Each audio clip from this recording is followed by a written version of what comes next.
नमस्कार, आप देख रहे हैं नवांबे न्यूज। भोपाल से बड़ी खबर सामने आ रही है, जहां सीएम डॉक्टर मोहन यादव ने बीजेपी के राष्ट्रीय अध्यक्ष नितिन नवीन से हुई मुलाकात को लेकर जानकारी दी। सीएम ने कहा कि मध्य प्रदेश में सरकार बनने के बाद उनकी सरकार लगातार जन कल्याणकारी योजनाओं को आगे तेजी से बढ़ा रही है और जनता से जुड़े मुद्दों पर प्राथमिकता के साथ काम हो रहा है। सीएम ने बताया कि राष्ट्रीय अध्यक्ष के साथ विकास कार्य, संगठन की मजबूती और सरकार के कामकाज को लेकर चर्चा हुई। उन्होंने कहा कि पार्टी नेतृत्व ने प्रदेश सरकार के काम पर संतोष जताते हुए प्रसन्नता जताई है। मुलाकात के बाद राजनीतिक चर्चाएं तेज हैं। माना जा रहा है कि आने वाले दिनों में संगठन और सरकार के बीच बेहतर समन्वय के साथ कई योजनाओं और फैसलों का ऐलान हो सकता है। अब सबकी नजर इस बात पर कि मध्य प्रदेश में बीजेपी आगे क्या नई रणनीति अपनाएगी। मुझे इस बात का संतोष है और आनंद है, मध्य प्रदेश के अंदर हमारी सरकार के बनने के बाद कई जन कल्याणकारी योजनाओं को हमने हाथ में लिया है। ऐसे में राष्ट्रीय अध्यक्ष जी के साथ विकास के कई मसलों के साथ बात करते हुए मध्य प्रदेश का संगठन ये हमारा प्रदेश का सर्वश्रेष्ठ संगठनों के में से एक राज्य है। ऐसे समय में माननीय अध्यक्ष जी से हमने अपने संगठन की भी और सरकार की दोनों की चर्चा की।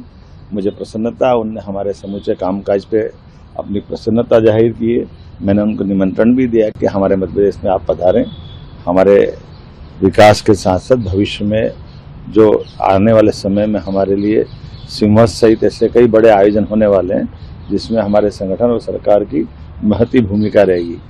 तो मुझे इस बात का भी संतोष है कि जब शिक्षा नीति 2020 की बात कहें तो ये मध्य प्रदेश सरकार में सबसे पहले लागू हुई और ऐसे में सांदीपनि विद्यालय ये पूरे देश में मॉडल के रूप में जाने जाएंगे।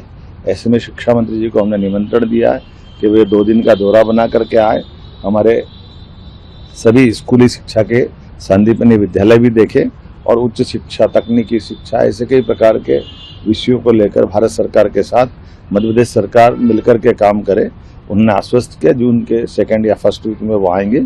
उनके साथ हमारी उच्च शिक्षा की और स्कूल शिक्षा के सभी प्रकार के नए प्रयोग जितने चल रहे हैं उस पर हम काम करने के साथ हमारे यहाँ के युवाओं को इसका शिक्षा की गुणवत्ता का लाभ मिले, उनको रोजगार परक शिक्षा से परिचय हो और आधुनिक दृष्टिकोण से आज के समसामयिक विषयों में किस प्रकार से दक्ष करें लोगों को या युवाओं को, उस दिशा में हम काम करने के लिए भारत सरकार के साथ कदम से कदम मिला के चलना चाह रहे हैं। आज ही बंगाल में विधायक दल ने नए नेता का चयन किया है और ये हमारे लिए सौभाग्य की बात है। आज़ादी के 75 वर्ष में हमारे अपने बंगाल में कमल खिला है और बंगाल के अंदर शुभेंदु अधिकारी जी विधायक दल के नेता बन करके मुख्यमंत्री के नाते से शपथ कल ग्रहण करने वाले हैं। विधायक दल के पर्यवेक्षक के नाते यशस्वी गृह मंत्री श्रीमान अमित शाह जी स्वयं वहाँ उपस्थित हैं और जिस प्रकार से देश भर में प्रसन्नता का माहौल है, बंगाल में प्रसन्नता का माहौल है। अब बंगाल में विकास का सूरज निकलेगा और शुभेंदु जी के नेतृत्व में जब देश के बाकी राज्य सब आगे बढ़ रहे हैं तो बंगाल भी कदम से कदम मिला के यशस्वी प्रधानमंत्री के नेतृत्व में आगे बढ़ेगा।